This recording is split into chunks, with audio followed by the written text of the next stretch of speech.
pesquisa do IBGE aponta que quase 11 milhões de jovens brasileiros com idade entre 15 e 29 anos não estudam e nem trabalham.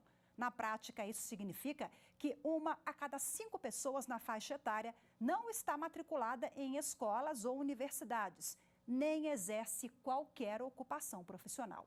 A reportagem é de Evne Araújo.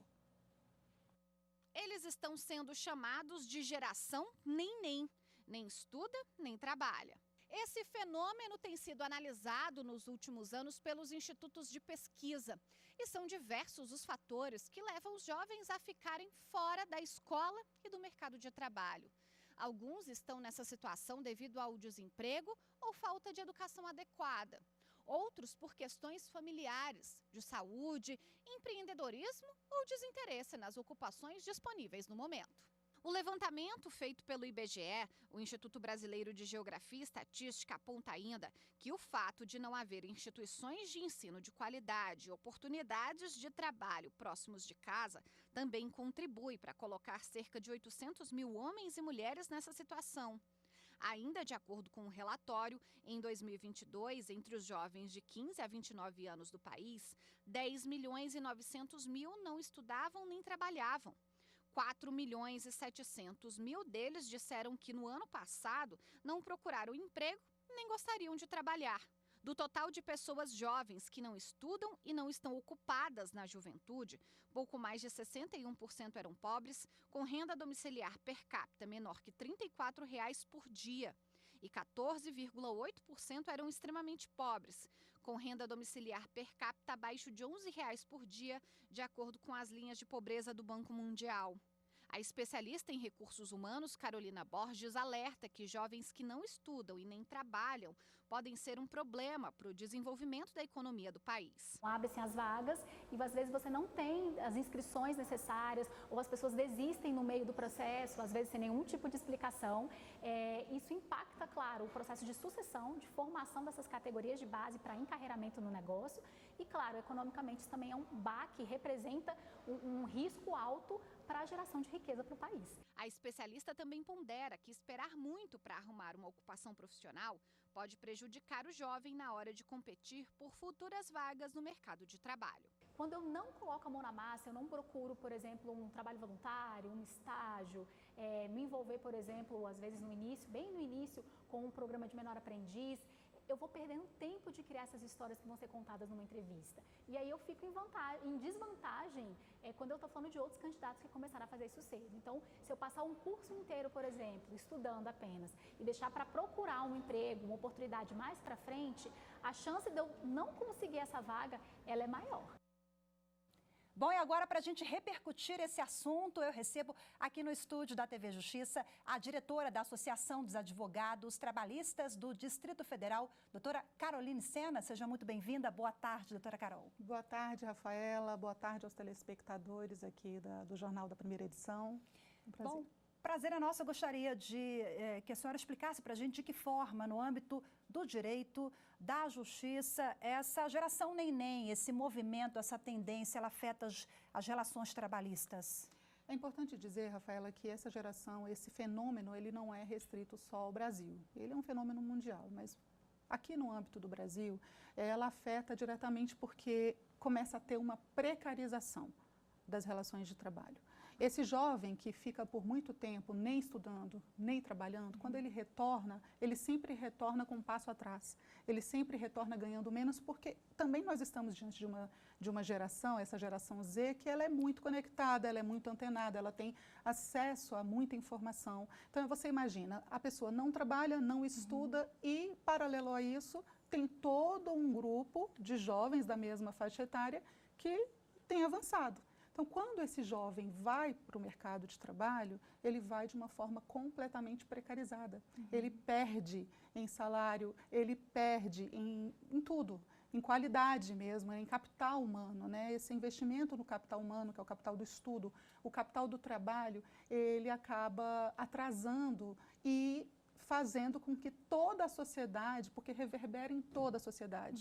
O neném, ele não impacta só diretamente a vida dele, ele impacta toda a sociedade. Daí porque é um tema que merece a atenção de cada um de nós, não só do governo, mas você como empresário, você como advogado, profissional liberal, médico. A geração neném, ela precisa ter um olhar de toda a sociedade, porque reverbera em cada um de nós. É uma questão complexa, a gente está falando aí de vulnerabilidade social, econômica, políticas públicas, né? Porque já temos um arcabouço jurídico que protege o trabalhador, né? Temos uma série de normas nesse sentido. E falando nisso, eu quero citar a lei que regula o menor aprendiz, que abrange entre 14 e 16 anos, é isso, doutora? Na verdade, houve uma alteração agora para 14 a 24 anos.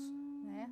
Você pode trabalhar como menor aprendiz nessa faixa etária. Só que o contrato do menor aprendiz, que é um contrato de trabalho de menor aprendiz, com todas as garantias. É uma carteira assinada? É uma carteira assinada. Ele tem que ter a possibilidade de estudar. Então, não pode ser um trabalho, por exemplo, que inviabilize o estudo dele, que inviabilize toda a atividade que esse jovem precisa ter para sua formação também pessoal e profissional. Então, é um contrato que tem uma duração de 2 anos, mas ele abrange médias e grandes empresas, né? Porque você tem que destinar de 5% a 15% de vagas, a depender da quantidade de trabalhadores que tenham nessa empresa. Mas eu costumo dizer o seguinte, claro que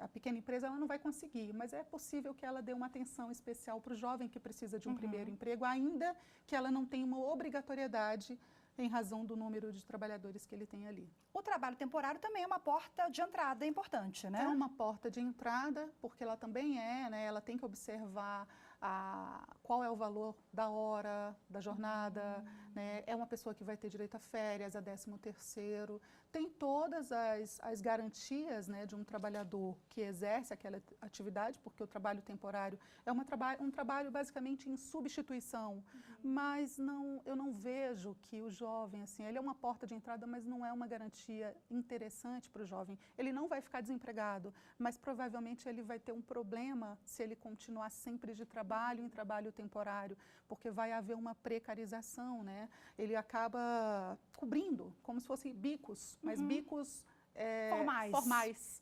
E não é o interessante para a geração neném. Claro que eu não estou dizendo aqui que ele não tenha que aceitar. É muito melhor você estar no trabalho temporário e você começar a adquirir experiência nos seus trabalhos do que ficar sem trabalhar, sem estudar.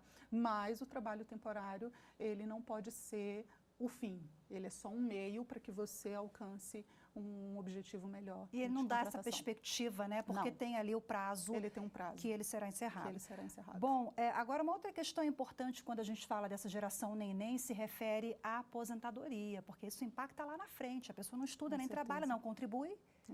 Então, eu costumo dizer, Rafaela, que eu estou muito preocupada com a próxima geração, porque ela é uma geração realmente diferente. Hoje, nós contribuímos para quem está se aposentando.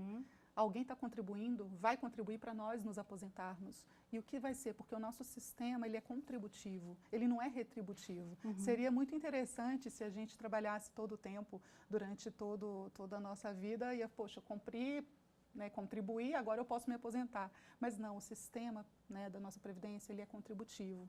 Então, quem vai contribuir para a aposentadoria desses jovens? Quem vai contribuir para a próxima geração? Está sendo muito complexo, porque também nós estamos diante de um cenário que eu costumo dizer o seguinte, são 2 fatores muito visíveis com relação à geração neném.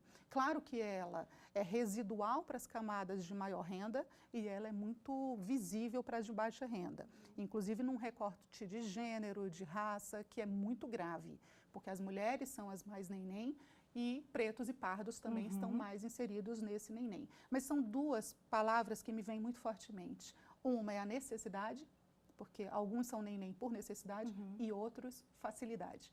Nas camadas mais abastadas, muitas vezes as facilidades fazem a pessoa se acomodar. Aquele jovem fica, meu pai tem dinheiro, minha mãe tem dinheiro, tem aposentadoria, tem herança, tem tudo, e ele acaba deixando. Claro, é residual, mas acontece também. E nós também já estamos numa geração que ela preocupa com novos modelos de trabalho, né? Um trabalho de TikToker, de YouTuber, e nem sempre ela se lembra que ela precisa contribuir para a Previdência, que ela pode ter um problema de saúde que faça com que ele tenha que se afastar e não ter renda, e aí ele não é ele acaba não sendo segurado ali do INSS, entre outros fatores que são bem graves. Por isso que eu acho que esse é um assunto mesmo multidisciplinar, onde todos os atores envolvidos, judiciário, políticas públicas no âmbito do executivo, legislativo, enfim, precisam se unir para a gente poder mudar esse cenário. Muito obrigada, viu, pelas considerações, pela entrevista aqui conosco. Eu que agradeço, e jovem, estude, trabalhe, acredite que o estudo é o melhor caminho para que você possa ascender profissionalmente. Perfeito, muito obrigada, até a próxima, doutora. Obrigada, Rafaela.